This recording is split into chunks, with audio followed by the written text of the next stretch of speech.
अस्सलामुअलैकुम, this is Hussain. Welcome to my video series messages. आज की वीडियो में हम बात करेंगे कि हम जब कोई फैसला करने लगते हैं तो हम कंफ्यूज हो जाते हैं। हमें अपने अंदर महसूस होता है कि हम कहते हैं कि हमारा दिल कह रहा है कि हम काम कर लें, या फिर हमें ये भी सुनने को मिलता है कि दिल की मत सुनो, दिमाग की सुनो। दिल से मत काम लो, दिमाग से काम लो। तो ये क्या चीज़ है, दिल और दिमाग का क्या रिलेशन आपस में, ये हमारा फैसला करने में क्या किरदार अदा करते हैं, इसके बारे में बात करते हैं। दिल का क्या काम होता है? हमारा दिल जो ह्यूमन हार्ट होता है वो हमारी बॉडी में ब्लड को सर्कुलेट करता है, ब्लड को पंप करता है। इसके अलावा अगर हम कहें कि हम ह्यूमन हार्ट कुछ सोचता है, ये तो बिल्कुल गलत है, क्योंकि ये तो ऑब्वियस बात है कि हमारा हार्ट को जो काम उसको मिला है वो प्रॉपर तरीके से कर रहा है। ये अल्लाह ताला की कुदरत है कि हमें उसको बताना नहीं पड़ता कि उसने काम करना है। ये नेचुरल इंटेलिजेंस में आ जाता है कि उसने अपना काम बेहतर तरीके से करना होता है। अब बात करते हैं कि जो फिर हमें फीलिंग आती है कि हमारा दिल ये कह रहा है करें या ये ना करें, ये क्या चीज़ होती है? ये सारी फीलिंग हमारे माइंड में ही जनरेट हो रही होती हैं। इसको अगर मैं इमोशंस का नाम दूं तो गलत नहीं होगा।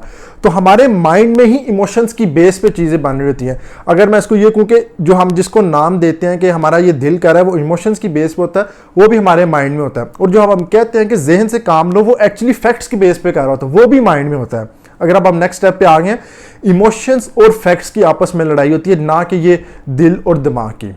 अब आपको क्लियर होगा कि इमोशंस और फैक्ट्स पे ये सारे फैसले मबनी कर रहे होते हैं हमारे।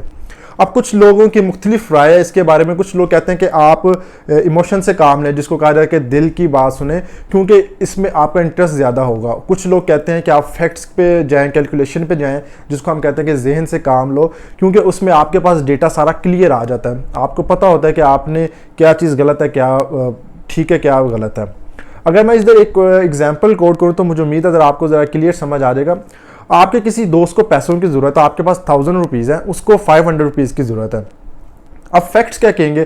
फैक्ट्स कहेंगे अगर तुम उसको 500 रुपीज़ दे दोगे तो तुम्हारे पैसे कम हो जाएंगे, क्योंकि 1000 में से आपने 500 दे दिए तो आपके पास 500 रह गए।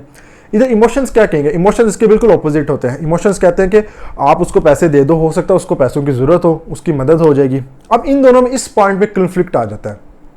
अब इस कॉन्फ्लिक्ट को किस तरह रिजोल्व किया जाए? काफ़ी लोग इस पॉइंट पे फंस जाते हैं कि हम इस सिचुएशन में क्या, किसकी बात सुने, दिल की बात सुने जो कि इमोशंस हैं, या फिर दिमाग की बात सुने जो कि फैक्ट्स पे बात करती है। तो इसका बेहतरीन हल यह कि आप इस पॉइंट पे तीसरी आवाज़ ऐड करें, एक चीज़ ऐड करें कि आप जब भी फैसला करने लगे उसमें आप देखें कि आपका इस्लाम क्या कहता है, आपका दीन क्या कहता है। क्योंकि जिस फैसले में इस्लाम और दीन होगा वो फैसला ऑब्वियसली बेहतर होगा। अगर मैं इसी एग्जाम्पल में इस्लाम को कोट करूं तो आपको ज़रा इजी समझ आ जाएगा।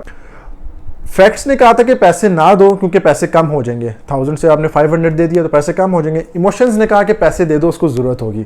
इस्लाम बहुत खूबसूरत बात करता है। इस्लाम कहता है कि तुम उसको पैसे दे दो क्योंकि मदद करना एक बेहतर चीज़ है, मदद करनी चाहिए। इमोशंस की तरफ आ गया। साथ इस्लाम फैक्ट्स को भी सपोर्ट करता है। इस्लाम कहता है माल देने से बढ़ता है, कम नहीं होता। क्योंकि दुनिया का कोई कैलकुलेटर ऐसा नहीं है जो इस बात को माने कि पैसे देने से बढ़ते हैं, लेकिन हमें इस्लाम ने ये चीज़ सिखाई हुई है कि माल देने से बढ़ता है। तो इसीलिए आप जब भी कोई फैसला करने लगे तो आप अपने इस्लाम को ले आएँ, आप इस्लाम पे देखें कि उस फैसले में इस्लाम क्या कहता है, तो आपका फैसला बेहतर होगा।